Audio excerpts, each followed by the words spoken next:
ఈషా వాళ్ళది 5186 అనే విత్తనాన్ని ఫీల్డ్ చూడటానికి వచ్చాము. మేము చూసిన విత్తనం అయితే ఇది బాగుందండి. ఈషా వాళ్ళది సూపర్ ఉంది. కాపులో కానీ చిక్కదనం నల్లికి కూడా బాగా తట్టుకుందండి. ఇది రైతులు అందరూ వేసుకున్న తగ్గ విత్తనం. ఇది 5186 ఈషా వాళ్ళది. అది మడంపల్లి మండలం రౌనవపాలెం గ్రామం. నా పేరు వచ్చేసి సైదులు. ఈషా వాళ్ళది 5186 అనే రకం వేసుకోవచ్చండి. ఇది వచ్చేసి కాపు కూడా దగ్గరగా, ట్రిప్స్ కూడా ఏమి లేవు.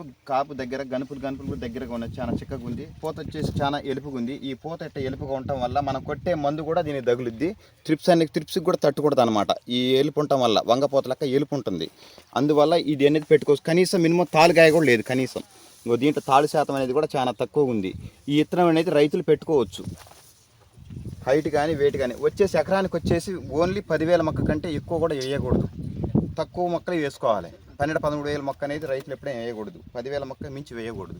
ఇది పెట్టుకోవచ్చు అండి. ఇది విత్తనం ये 2 एकड़ खेत मैं 20 ప్యాకెట్ అలాగా తెలుగులో చెప్పంటారా సార్ 20 ప్యాకెట్లు తెచ్చిన 20 ప్యాకెట్లు కూడా ఎట్లా తెప్పించానంటే వీటిని చాలా ఫైట్ చేసి తెప్పించాను, మామూలు కాదు.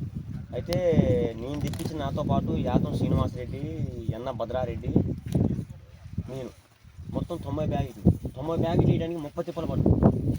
ఇదే మన శివసాయి అది విత్తనం అయితే పండించుకుంటే సింపుల్గా మళ్ళీ అయితే తక్కువ. చాలా మనం కృష్ణాపురం రైతులు అంటే మహా అంటే 2 ఎకరాలైనా ఎకరాలైనా వేసే రైతులే మహా అంటే 3 ఎకరాలు వేసుకోవచ్చు. మళ్ళీ నల్ల తామర పురుగు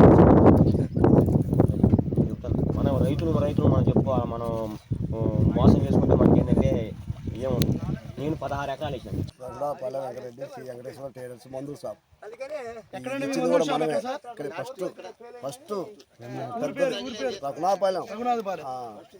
ఈ రిజల్ట్ మాత్రం బాగుంది. ఈ ఏసా విత్తనం మాత్రం పెట్టుకోదగిన విత్తనం బాగుంది. రిజల్ట్ కూడా బాగుంది. నల్లికి కూడా కొద్దిగా తట్టుకుంది. అది మఠంపల్లి మండలం రఘునాథపాలెం గ్రామం, వెలటూరు. ఇదే మన పింగళి కోటిరెడ్డి. ఈషా వాళ్ళ 5186 విత్తనం బొబ్బరికి నల్లికి తట్టుకొని బాగా అధిక దిగుబడి వచ్చింది. 40 క్వింటాల్ పైన వస్తుందని ఆలోచన. ఇంకో స్టెప్ వస్తే 50 దాకా రావచ్చు. బాగుంది, దిగుబడి బాగుంది. విత్తనం నెంబర్ 1. బొబ్బర నల్లికి తట్టుకుంది. ఇంకేమైనా వచ్చింది మాకు మంచి వెరైటీ? దీంట్లో ఏమైనా లక్షణాలు వచ్చింది? గొడుగు ఆకారంలో మొదటి కాపు బాగుంది, చిక్కగా బాగుంది. వర్షానికి కూడా పడిపోలేదు. బాగుంది విత్తనం నెంబర్ 1.